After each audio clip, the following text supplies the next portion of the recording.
Yes, guys, it's Danny Glover for Fight Fan TV Live, and we're here today joined by the one, the only, Radio Raheem at the Usyk Dubois 2 weigh-in. How you feeling today, sir?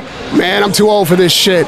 That is a line from Danny Glover in Lethal Weapon. And my man, do you know that you have an iconic name, as do I, from an era gone by? Can you believe that Danny Glover is interviewing Radio Raheem? What is it, 1987? Come on. I love it. So today we saw the weigh-in. Dubois looked quite muscular. Usyk, a career heaviest at 227. What did you make of those weights today? They determine really what kind of camp these guys have prepared in the fight that they intend to bring to the ring. Yes, the weight differential matters in the sense that it gives you your first indication of what they've come to do, and it's no surprise that you know Alexander Usyk is coming to move about and to be a technical, proficient fighter, to take advantage of every opening that Daniel Dubois gives him. You know that the dexterity and the agility and the angles is Alexander Usyk's whole card, that he is going to try to dominate and confuse Dubois. He's going to try to frustrate Dubois. And in the end, he is going to have to stay away from Dubois' power. I don't think Alexander Usyk has any misnomers about that. Dubois knows that he comes with the heavier punch. He knows that he can hurt Usyk. He doesn't believe it was a low blow, and if it was, to be fair, it wasn't in the bits and bobs. It was right on the belt line. So if you raise that punch by a half an inch, does the same effect not happen?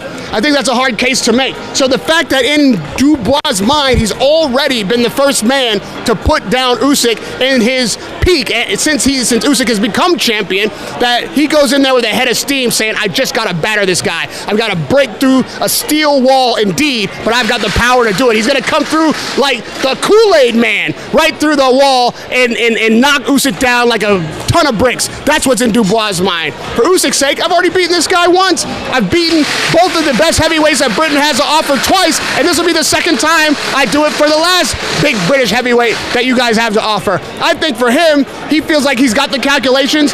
He's already done it once, and he'll do it again and better the second time out. How do you feel that being in Wembley in the UK this time, because I was in Wrocław in Poland for the first fight, do you think that will psychologically have a better effect for Daniel Dubois being on home turf, having more support than he did out in Poland? Of course it will. If you are fighting in your backyard while you've been doubted for years, the last 3 fights he's been an underdog. Even with the belt, he's an underdog. Coming into the Joshua fight, it was just Joshua's coronation. It was at the same building, but he wasn't the man on the night until he was the man on the night. And this is something that he has been waiting for his entire life, for people to see him as the heavyweight champion of the world. And he can only really be that if he becomes undisputed, because this belt that Dubois holds, in fact, was because Usyk decided not to defend it against the mandatory. So he has yet to beat the man who's been the man. And tomorrow night is his first opportunity to do that. So as much as he feels like a champion, and he should because he is, tomorrow night is when he officially becomes the King of England. Well, it does make sense, as he was screaming and the new, not and still. So it kind of makes sense with what you're saying. I know that you're very close with the Dubois camp. You've been, in the farm, and, Eddie, one of the security and stuff who do the training.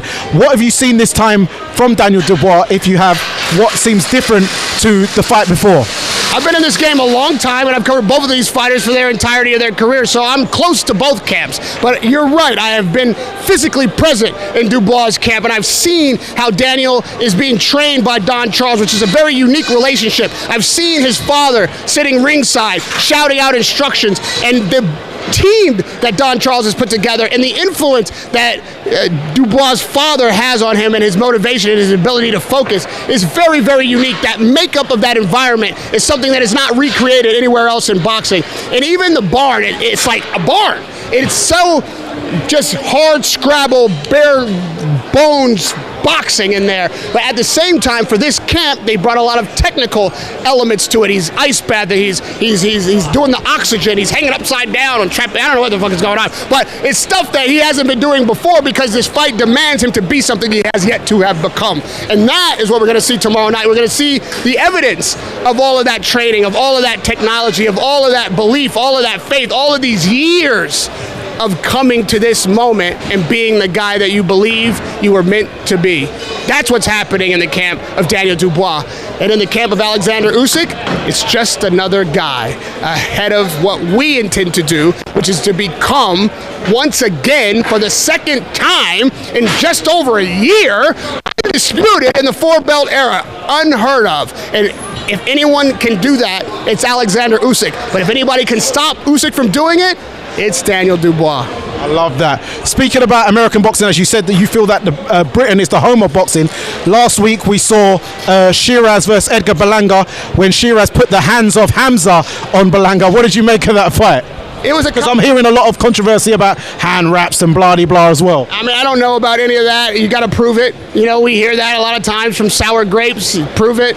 You got to prove it on the night. It's the best time. 2 days after the fight, 3 days after the fight, a week after the fight. Those hand wraps are long gone, my friend. So if there's something wrong with them, you better find them out and get them. Because it's not like cheating doesn't happen in boxing. We know that it does. But you can't just say it's happening and not have any proof of it. So I have no proof of it. I don't even know what the hell they're talking about. But I need to see some proof to even comment on that. With what happened in the ring, however, you saw a coming out moment for Hamza Sheeraz. He came to Berlanga's backyard. He saw the Puerto Rican fans on their feet. The crowd was electric. The flags were waving. You know, Amanda Serrano couldn't get the job done the night before, so they put it on the back of Berlanga. And I thought Berlanga did the best that he could do, but Sheeraz was just too much for him on the night. It was his night.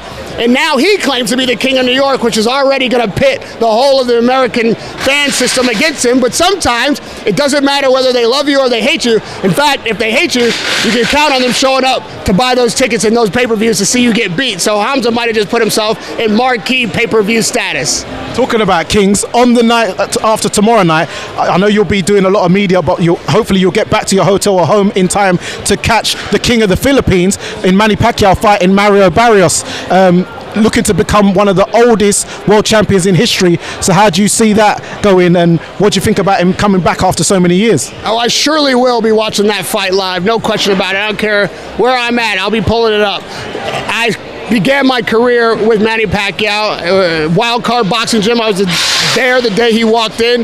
The first interview was at the Vagabond Hotel on a air conditioning system hanging out of the window with 8 other Filipinos that were all sharing the same room before anybody knew what Manny Pacquiao would become. And so watching him ascend to being one of the greatest fighters we've ever seen and the kindest guy you're ever going to meet, yes, it is difficult to justify him being the #1 contender for that belt, but however, he's done so much for the sport and for the WBC, and if he can leverage his connections and his status and the amount of money that can be made by him being in the ring, and that gets him into a position to have one more shot at being a champion, who are we to deny him? He's got the moment. It's his to grasp. It's a hell of a tall order, and we'll see tomorrow night if he can make yet history again. But boy, he's being asked a lot. He didn't pick a nothing champion. Understand that Mario Barrios is a damn good fighter. He's a world champion for a reason. He's a class fighter, and Pacquiao is going to have to do something that should be impossible for him to succeed tomorrow night, but he's done the impossible before. Thank you so much for your time. Give us some last words to your supporters and let everyone know where they can find you, and yeah, let everyone know any future things that's coming up. Take it away. Listen, you don't have to support me, but you have to support boxing. And if what I bring to boxing is what you want to see, then you can find me on Seconds Out on YouTube. You can find me on the socials. It's Radio Raheem on Instagram or Radio Raheem TV elsewhere.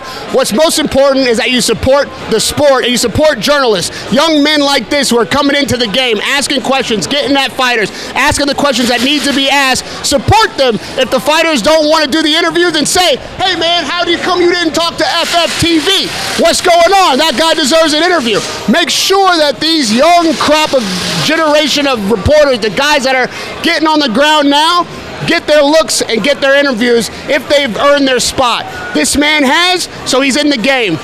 Don't forget to like and subscribe. FFTV, he needs your support, and that's why I'm talking to him, because I support the next generation. Man's doing a damn good job. Radio Raheem here with Fight. What's the other F? Fan. Fight Fan TV. There you have it, guys. It's Fight Fan TV Live. It's Danny Glover with Radio Raheem. And remember, guys, persistence beats resistance. You know what it is. This video is powered and sponsored by Treasure Boxing Club.